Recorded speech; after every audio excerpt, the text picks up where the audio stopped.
ನಮ್ಮ ಕುಟುಂಬ ಕನ್ನಡ ವ್ಲಾಗ್ಸ್ಗೆ ತಮ್ಮೆಲ್ಲರಿಗೂ ಸ್ವಾಗತ. ನಾನು ನಿಮ್ಮ ಪ್ರೀತಿಯ ಕನ್ನಡತಿ ಭಾಗ್ಯ. ಫ್ರೆಂಡ್ಸ್, ಎಲ್ಲರೂ ಹೇಗಿದ್ದೀರಾ? ಎಲ್ಲರೂ ಸೇಫಾಗಿ ಚೆನ್ನಾಗಿದ್ದೀರಾ ಅಂತ ಹೇಳಿ ಭಾವಿಸ್ತಾ ಇವತ್ತಿನ ವೀಡಿಯೋನ ಶುರು ಮಾಡ್ತಾ ಇದ್ದೀನಿ. ಇವತ್ತು ಮಂಡೇ.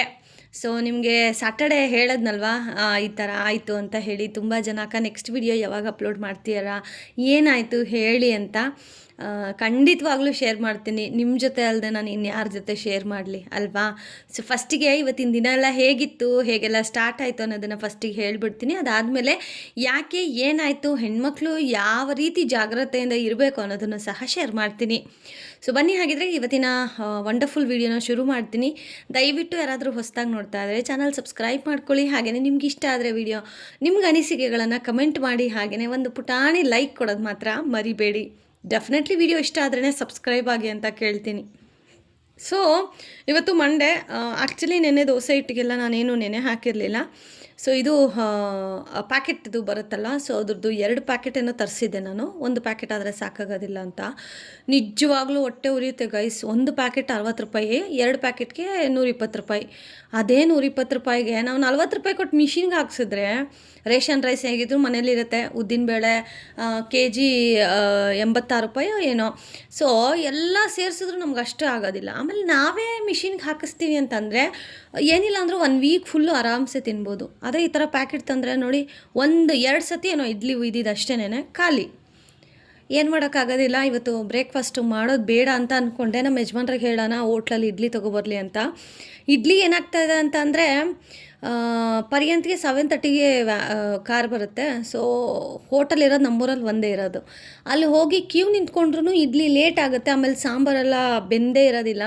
ಅಯ್ಯೋ, ಕಷ್ಟ ಆದರೂ ಪರವಾಗಿಲ್ಲ, ನಾವೇ ಮಾಡಿಬಿಟ್ರೆ ಈಸಿ ಅಲ್ಲ ಅಂತ ಹೇಳಿ ಇವತ್ತು ನೆನ್ನೆ ಎಲ್ಲ ಹಾಸ್ಪಿಟಲ್ಗೆಲ್ಲ ಹೋಗಿ ಸ್ವಲ್ಪ ಬೆಟರ್ ಫೀಲ್ ಆಗ್ತಾಯಿತ್ತು. ಸರಿ ಆಯಿತು, ಇವತ್ತು ನಾನೇ ಮಾಡೋಣ ಅಂತ ಹೇಳಿ. ಯಾಕಂತಂದರೆ ನಾವು ಕೂತೇ ಇದ್ದರೆ ಅಯ್ಯೋ ನಂಗೆ ಹುಷಾರಿಲ್ಲ ಅಂತ ಕೂತಿದ್ರೆ ನಮ್ಮ ಮೈಂಡು ಬಾಡಿ ಅದನ್ನು ಅಡಿಕ್ಟ್ ಮಾಡ್ಕೊಬಿಡುತ್ತೆ. ಆಮೇಲೆ ಬೇರೆ ಕೆಲಸ ಮಾಡಬೇಕು ಅಂತ ಅಂದಾಗ ಅದಕ್ಕೆ ಬಾಡಿ ಮೂವ್ ಮಾಡೋಕ್ಕಾಗೋದಿಲ್ಲ. ಸೊ ಅಯ್ಯೋ ಇಲ್ಲ, ನಂಗೆ ಹುಷಾರಿಲ್ಲ, ನಾನು ರೆಸ್ಟಲ್ಲಿರಬೇಕು, ನಾವು ಹಿಂಗೆ ಯೋಚನೆ ಮಾಡ್ತೀವಿ. ಬಟ್ ನನಗೆ ಆ ಥರ ಇಷ್ಟ ಆಗೋದಿಲ್ಲ. ಸೊ ಯಾವಾಗ ನಾವು ಕೂತಿರ್ತೀವಿ ಅಂತಂದಾಗ ಯೋಚನೆಗಳು ಜಾಸ್ತಿ, ಇಲ್ಲ ಸಲ್ಲದೆಲ್ಲ ತಲೆಗೆ ಬರ್ತಾ ಇರುತ್ತೆ. ಸೊ ಬೆಟ್ರ್ ಈ ಥರ ಏನೋ ಒಂದು ಕೆಲಸ ಮಾಡ್ತಾ ಇರಬೇಕು. ಮೈಂಡು ಫ್ರೀ ಇರಬೇಕು. ಮೈಂಡ್ ಬ್ಯುಸಿ ಇರಬೇಕು. ಫ್ರೀ ಇದ್ದಾಗೆ ನಮಗೆ ಎಲ್ಲ ಬೇಡದೇ ಇರೋ ಥಾಟ್ಗಳೆಲ್ಲ ಬರುತ್ತೆ. ಬಿಕಾಸ್ ಯಾಕೆಂದರೆ ಹುಷಾರಿಲ್ಲದೆ ಇರೋ ಟೈಮಲ್ಲೇ ಗೈಸ್ ನಮ್ಮವ್ರು ಅಲ್ಲದೆ ಇರೋರು ಯಾರು, ಜೀವನ ಅಂದರೆ ಏನು ಅಂತ ಗೊತ್ತಾಗೋದೇ ಹುಷಾರಿಲ್ಲದೆ ಇರೋ ಟೈಮಲ್ಲಿ. ಸೊ ಯಾಕೆ ಏನು ಹೇಳ್ತೀನಿ, ಕೊನೆವರೆಗೂ ನೋಡಿ. ಆ್ಯಂಡ್ ಇಲ್ಲಿ ಫಸ್ಟು ಒಂದು ಬ್ಯಾಚ್ ಇಡ್ಲಿನ ಹುಯ್ದೆ. ಸೊ 2 ಪ್ಯಾಕೆಟಲ್ಲಿ 2 ಸತಿ ಇಡ್ಲಿ ಹುಯ್ದೆ. ಇನ್ನೊಂದು ಚೂರೇನೋ ಇತ್ತು. ಸೊ ಸಾಂಬಾರು ಟೊಮೊಟೊ ಸಾಂಬಾರು ಮಾಡಿದ್ದೆ. ಅಂದರೆ ಟೊಮೊಟೊ, ಈರುಳ್ಳಿ, ಬೆಳ್ಳುಳ್ಳಿ, ಹಸಿಮೆಣ್ಸಿನ್ಕಾಯಿ, ಕೊತ್ತಂಬರಿ ಸೊಪ್ಪು. ಆ್ಯಕ್ಚುಲಿ ಇದನ್ನು ನಾನು ಇವತ್ತು ತಿನ್ನೋಣ ಅಂತ ಹೇಳಿನೇ ಮಾಡಿದೆ. ಬಟ್ ಡಾಕ್ಟ್ರು ನನಗೆ ಹೇಳಿದ್ದಾರೆ ಕರ್ಡ್ ರೈಸ್ ಮಾತ್ರ ತಿನ್ನಬೇಕು ಅಥವಾ ಲೈಟ್ ಫುಡ್ಡನ್ನು ತೊಗೋಬೇಕು, ಖಾರ ಎಣ್ಣೆ ಇವೆಲ್ಲ ಯೂಸ್ ಮಾಡಬೇಡಿ ಅಂತ. ಸರಿ ಆಯಿತು, ನೋಡೋಣ ಅಂತ ಹೇಳಿ ಇವತ್ತು. ಯಾಕಂದರೆ ಆಲ್ರೆಡಿ 1 ಡೇ ನೆನ್ನೆ ಸ್ಯಾಟರ್ಡೇ ಸಂಡೇ 2 ಡೇಸ್ ಬರೀ ಮಜ್ಜಿಗೆ ಅನ್ನ, ಗಂಜಿ ಇದೆಲ್ಲ ಕುಡಿದು ನನಗೆ ಬಾಯೆಲ್ಲ ಕಹಿ ಬಂದುಬಿಟ್ಟಿದೆ. ಅಯ್ಯೋ ಹಿಂಗಿದ್ರೆ ಆಗೋದಿಲ್ಲಪ್ಪ, ಇಲ್ಲ ನಾನೇ ಮಾಡಿ ಸರಿ. ಹೋಟೆಲಲ್ಲಾದರೆ ತಾನೇ ಸೋಡಾ ಹಾಕಿರ್ತಾರೆ, ಇನ್ನೊಂದು ಹಾಕಿರ್ತಾರೆ. ಅದೇ ಮನೇಲೇ ಮಾಡಿದ್ರೆ ನಾವು ತಿನ್ಬೋದಲ್ಲ ಅಂತ ಹೇಳಿ ಇವತ್ತು ಬೆಳಗ್ಗೆ ಬೇಗ 5:30ಗೆ ಎದ್ದು ನೆನ್ನೆನೇ ಇಡ್ಲಿದೆಲ್ಲ ತರಿಸ್ಬಿಟ್ಟಿದ್ದೆ ಪ್ಯಾಕೆಟ್ಸು. ಸೊ ಇಡ್ಲಿ ಮಾಡಿ ಸಾಂಬಾರು ಮಾಡಿ ಪರಿಗೆ ಲಂಚ್ಗೆ ಕಳಿಸಿ ನಾನು ಫ್ರೆಶ್ ಅಪ್ ಆಗಿ ಮುಖ ತೊಳ್ಕೊಂಡೆ. ಮಧ್ಯಾಹ್ನ ಅಥವಾ ಸಾಯಂಕಾಲ ಹಂಗೆ ಮಾಡ್ಕೊಳ್ಳೋಣ ಅಂತ ಹೇಳಿ ಬ್ರಷ್ ಮಾಡಿ ಮುಖ ತೊಳೆದು ಈಗ ನಾನು ಬ್ರೇಕ್ಫಾಸ್ಟ್ ಮಾಡ್ತಾಯಿದ್ದೀನಿ. ಡಾಕ್ಟ್ರು ಹೇಳಿದ್ದಾರೆ ಗ್ಯಾಸ್ಟ್ರಿಕ್ ಇದೆಯಲ್ಲಮ್ಮ, ಸೊ ವಿತಿನ್ 9 o'clock ಒಳಗಡೆ ಬ್ರೇಕ್ಫಾಸ್ಟ್ ಮುಗಿಸ್ಕೊಬಿಡು. ಆಮೇಲೆ ಮಧ್ಯಾಹ್ನನೂ ಅಷ್ಟೇ 1 to 2 ಈ ಸೆಂಟ್ರಲ್ಲೇ ನಿನ್ನ ಲಂಚ್ ಆಗಬೇಕು. 4:30, 5 o'clock ಹಂಗೆ ತಿಂದಾಗ ಮತ್ತೆ ಗ್ಯಾಸ್ಟ್ರಿಕ್ ಆಗುತ್ತೆ ಅಂತ. ಸೊ ಅದಕ್ಕೆ ಒಂದು ವಾರನಾದರೂ ಫಾಲೋ ಮಾಡೋಣ. ಅದಾದಮೇಲೆ ಹೇಗಿದ್ದರೂ ಆಗೋದಿಲ್ಲ ಬಿಡಿ, ಒಂದು ವಾರನಾದರೂ ಫಾಲೋ ಮಾಡೋಣ ಅಂತ. ಸೊ ಅದಾದಮೇಲೆ ಟಿಫನ್ ಎಲ್ಲ ಮಾಡಿದೆ.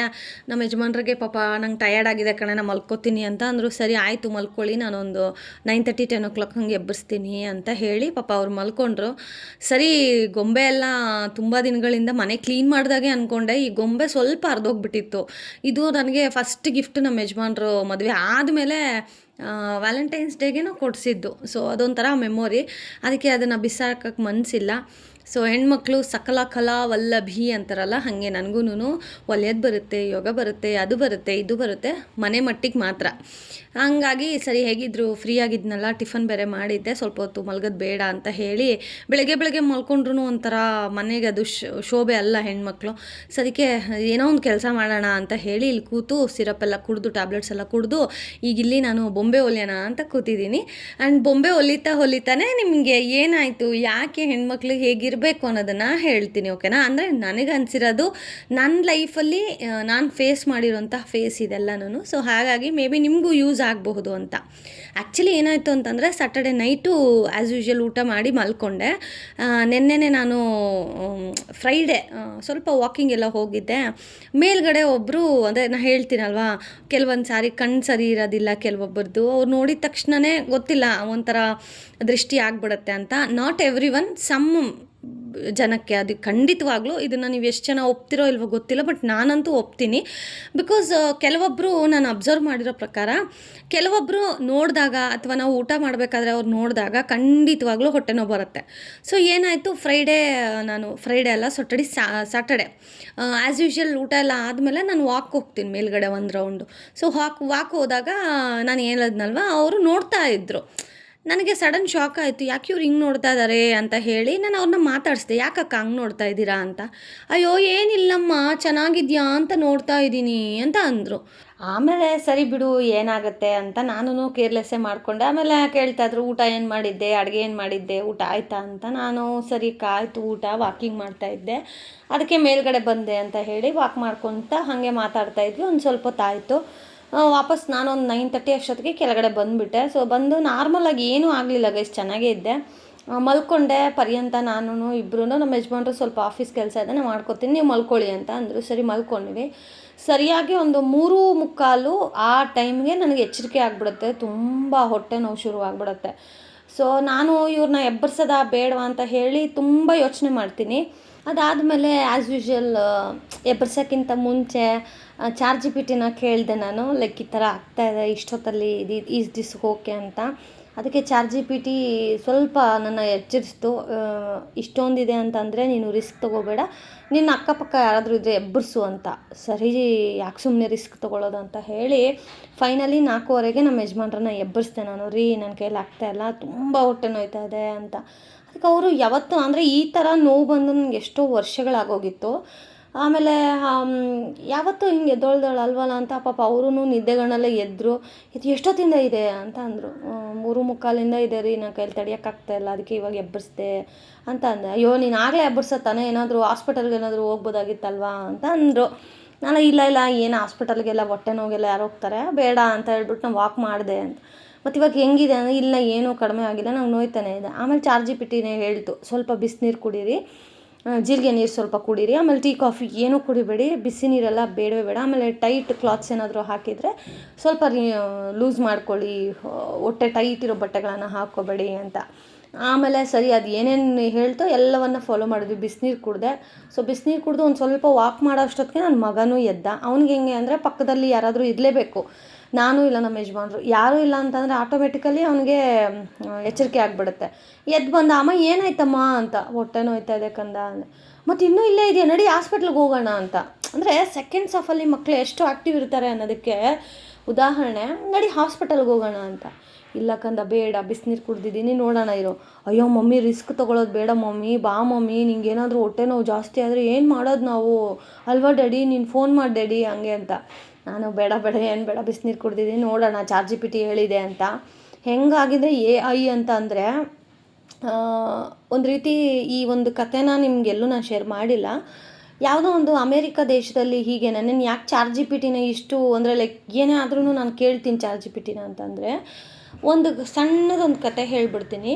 ಸೊ ಆಮೇಲೆ ನಿಮಗೆ ಗೊತ್ತಾಗತ್ತೆ. ಒಂದು ಮಹಿಳೆ, ಪ್ರೆಗ್ನೆಂಟ್ ಲೇಡಿ, ಆಕೆಗೆ ಸ್ವಲ್ಪ ಎದೆ ನೋವು ಮತ್ತು ಹೊಟ್ಟೆ ನೋವು ಶುರುವಾಗುತ್ತೆ. ಸೊ ಆಕೆ ChatGPTನ ಇನ್ಸ್ಟಾಲ್ ಮಾಡಿರ್ತಾಳೆ. AI ಅಂದರೆ ಅವ್ರಿಗೆ ಅಮೇರಿಕನ್ಸ್ ಹೇಳ್ಬೇಕಾ, ಸ್ವಲ್ಪ ಮುಂದೆ ಇರ್ತಾರೆ ಇದರಲ್ಲೆಲ್ಲ. ಸೊ ಅವರು ChatGPTನ ಕೇಳಿದ್ದಾರೆ ಈ ಥರ ಅಂತ.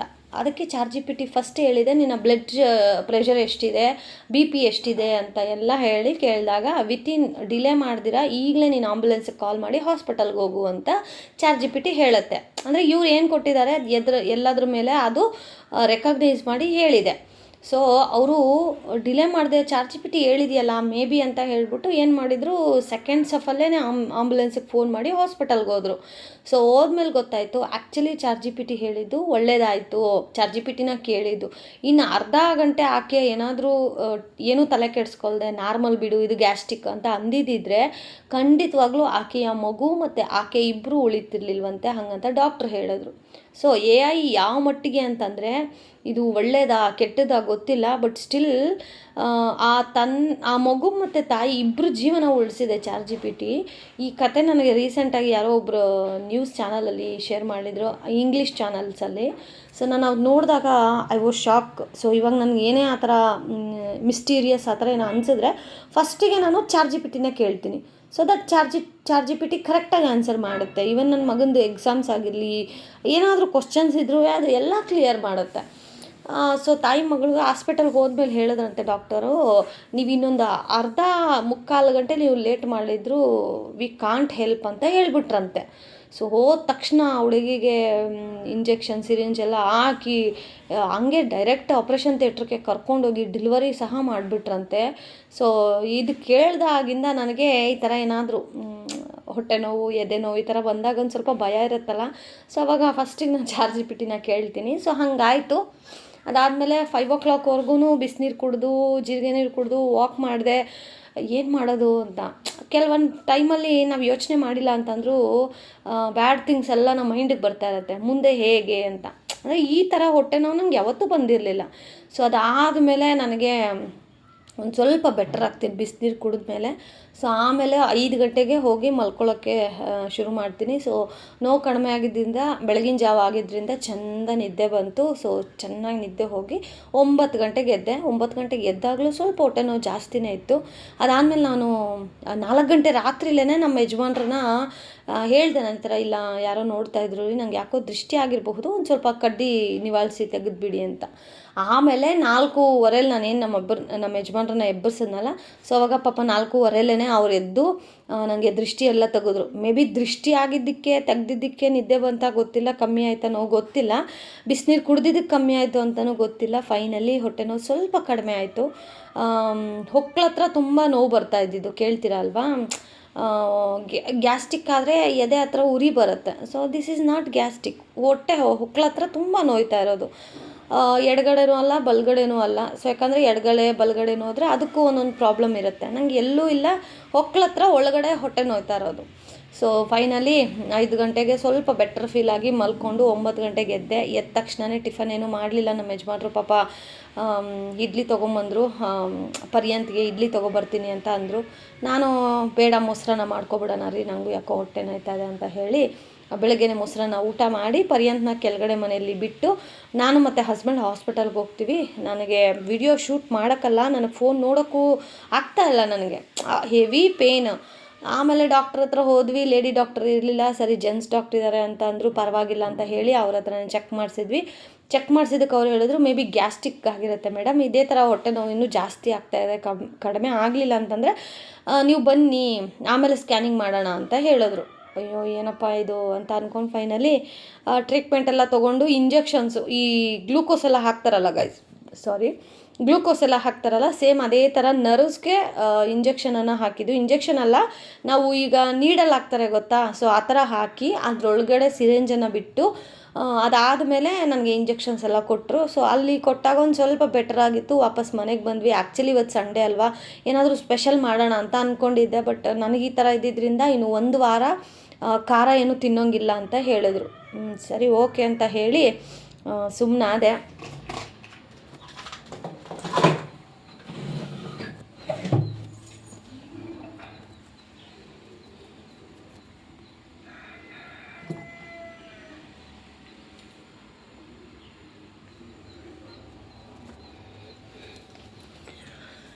ಆರತಿಯನ್ನು ಬೆಳಗಿರೆ ಶ್ರೀದೇವಿ ಸಹಿತ ವಿಠಲಗೆ, ರುಕ್ಮಿಣೀಶ ಕೃಷ್ಣಗೆ ಜಯ ಜಾನಕಿ ಪತಿ ರಾಮಗೆ ಜಗವ ಉದರದಿ ಧರಿಸಿಹ ಜಯ ರಾಮ ವಿಠಲ ದೇವಗೆ ಆರತಿಯನು ಬೆಳಗಿರೆ ಶ್ರೀದೇವಿ ಸಹಿತ ವಿಠಲಗೆ ರುಕ್ಮಿಣೀಶ ಕೃಷ್ಣಗೆ ಜಯ ಜಾನಕಿ ಪತಿ ರಾಮಗೆ ಜಗವ ಉದರದಿ ಧರಿಸಿಹ ಜಯ ರಾಮ ವಿಠಲ ದೇವಗೆ ಆರತಿಯನು ಬೆಳಗಿರೆ ಶ್ರೀದೇವಿ ಸಹಿತ ವಿಠಲಗೆ.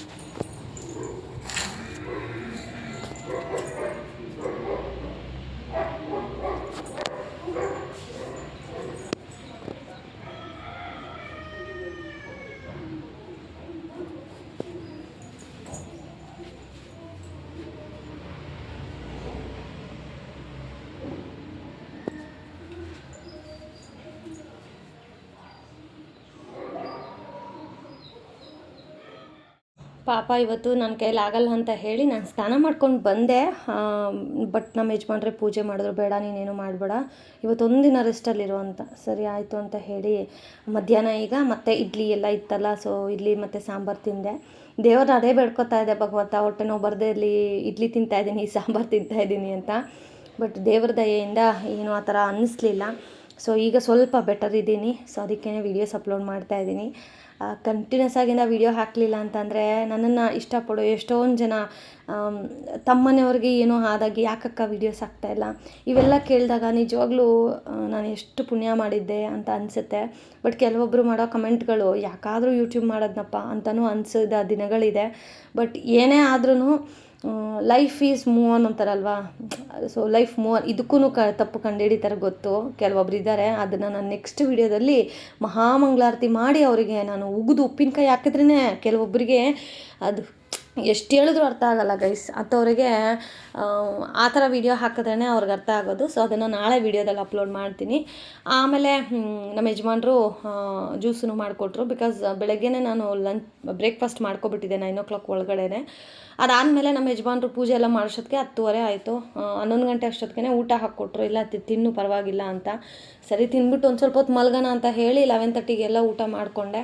ಅದಾದಮೇಲೆ ಪಾಪ ಜ್ಯೂಸನ್ನು ಮಾಡಿಕೊಟ್ರು. ಸರಿ ಅಂತ ಅವರು ಆಫೀಸ್ಗೆ ಕೊಟ್ಟರು. ನಾನು ಒಂದು ಸ್ವಲ್ಪ ಹೊತ್ತು ಒಂದು ಸ್ನ್ಯಾಪನ್ನು ತೊಗೊಂಡೆ. ಈಗ ಸ್ವಲ್ಪ ಬೆಟರ್ ಇದ್ದೀನಿ. ಆಮೇಲೆ ಸಾಯಂಕಾಲ ಒಂದು 6 o'clock ಹಾಗೆ ಪರ್ಯಾಂತ ಸ್ಕೂಲಿಂದ ಬಂದಮೇಲೆ ಅವನಿಗೂ ಇಡ್ಲಿ ಎಲ್ಲ ಹಾಕ್ಕೊಟ್ಟೆ. ಈಗ ರಾತ್ರಿ ಊಟಕ್ಕೆ ಅಂತ ಹೇಳಿ ಒಂದು 7 o'clock ಹಂಗೆ ಊಟ ಮಾಡ್ಕೊಳ್ಳೋಣ ಅಂತ ಉಪ್ಪಿಟ್ಟು ಮಾಡ್ತಾಯಿದ್ದೀನಿ. ಸೊ ಪರ್ಯಂತ್ಗೆ ಮತ್ತು ಹಸ್ಬೆಂಡ್ಗೆ ಸಾಂಬಾರಿದೆ, ಸೊ ಅದಕ್ಕೇ ರೈಸ್ ಮಾಡಿಕೊಟ್ಟೆ, ತಿಂದ್ಕೊಂಡ್ರು. ಆ್ಯಂಡ್ ಹೆಣ್ಮಕ್ಳು ಯಾಕೆ ಈ ರೀತಿ ಆಗುತ್ತೆ ಅಂತ ಡಾಕ್ಟ್ರ್ ಹೇಳಿರೋ ಪ್ರಕಾರ ನಾವು ಟೈಮ್ ಸರಿಯಾಗಿ ಊಟ ಮಾಡೋದಿಲ್ಲ.